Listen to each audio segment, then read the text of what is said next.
di rumah kosong blok C14. Jadi malam itu hujan turun dengan pelan seperti bisikan halus yang menetes di atap perumahan tua di pinggir kota. Perumahan itu hampir penuh dihuni, kecuali satu rumah selalu gelap, selalu sunyi, rumah kosong blok C14.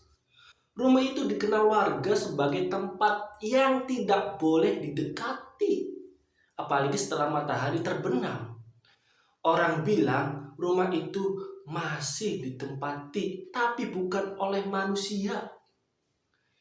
Dimas, penjaga keamanan baru yang belum tahu cerita lengkapnya ini, mendapat jadwal patroli pada malam hari. Karena hujan, suasana kompleks semakin sepi.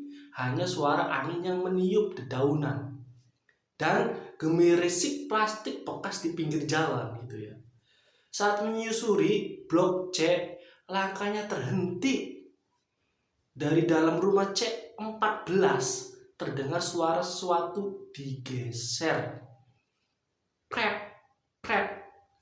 Suara itu terlalu jelas untuk dianggap angin, terlalu berat untuk suara hewan. Rasanya seperti kursi kayu yang diseret di lantai 2. Dimas memandang rumah itu lama. Hawa dingin merambat di tekuknya.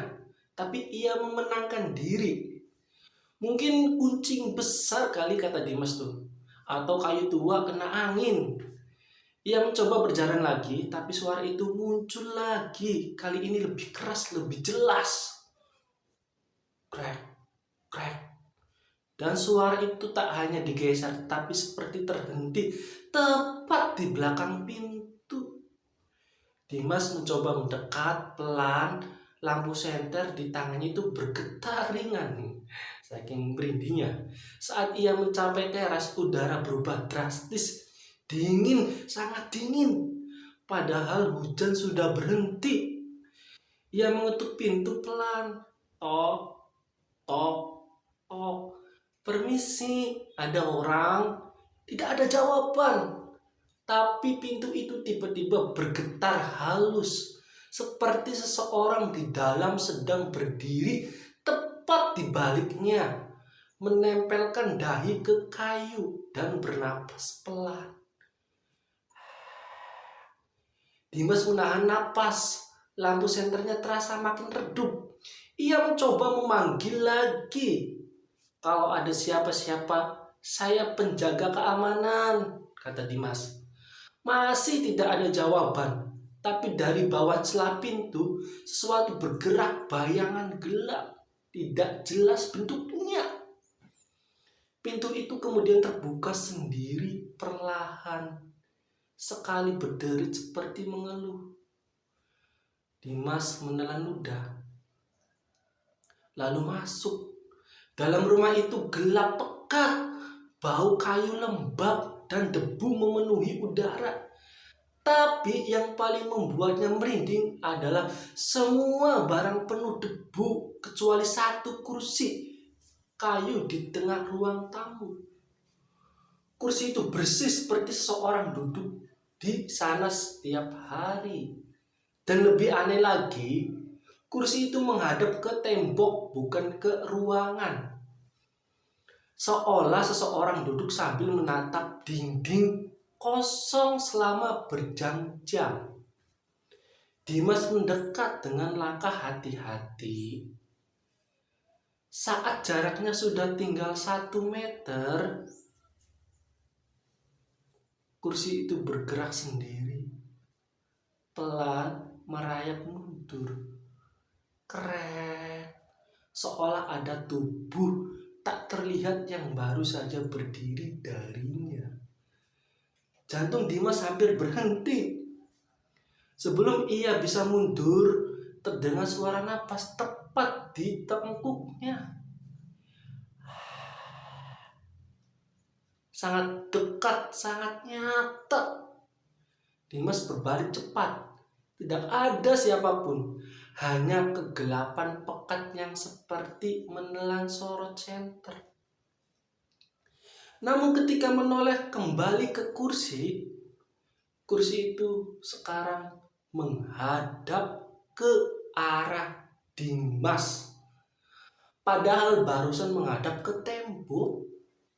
Lampu senternya berkedip-kedip sekali, dua kali. Dan saat cahaya menyala stabil, ada sesuatu di sudut ruangan. Seseorang bukan, sesuatu. Sosok perempuan berdiri, membelakanginya. Rambutnya panjang, kusut sampai hampir menyentuh lantai. Bajunya lusuh dan sobek, dan tubuhnya diam tak bergerak seperti boneka. Dimas ingin berteriak, tapi suaranya tersangkut di tenggorokan. Perempuan itu mulai bergerak. Pelan, sangat pelan, kepalanya miring ke samping, ke sudut yang tidak wajar. Hingga lehernya membuat bunyi kecil. Krek. Lalu ia menoleh ke Dimas. Wajahnya pucat, matanya kosong. Tidak ada bola mata, hanya rongga gelap yang dalam seperti lubang. Dimas mundur sambil gemetar, tapi lantai di belakang tampak bergundul. Seperti ada sesuatu yang merayap keluar dari bawahnya.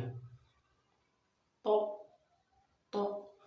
Suara kuku mengentuk lantai, bukan cuma satu, tapi banyak. Dimas panik berlari keluar rumah, menabrak pintu hingga hampir roboh. Napasnya terengah-engah saat berada di luar. Tanpa menoleh, ia terus berlari sampai jauh dari rumah itu. Namun ketika ia akhirnya memberanikan diri melihat ke belakang, pintu rumah C14 menutup sendiri. Pelan, rapi, seakan ada seorang menutupinya sambil tersenyum tenang. Sebelum pintu tertutup sepenuhnya, terdengar suara wanita. Jangan datang lagi ya. Keesokan paginya, warga kompleks menemukan Dimas duduk di pos keamanan dengan tubuh menggigil. Ia tidak mau lagi melewati blok C tersebut. Bahkan mendengar suara kursi digeser saja membuatnya muntah ketakutan saking traumanya. Dan sejak malam itu beberapa warga mengaku melihat sesuatu dari jendela rumah C14. Tirai bergerak sendiri, bayangan duduk di kursi, atau wajah pucat tanpa mata mengintip dari lantai 2. Dan jika malam sangat sunyi, warga sering mendengar suara itu lagi. Krek, krek. Seolah kursi itu kembali digunakan oleh penghuni lamanya yang masih duduk, masih menatap di tembok, dan masih menunggu seseorang kembali masuk.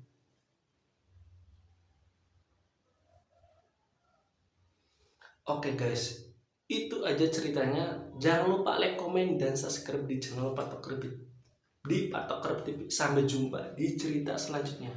Oke, dadah.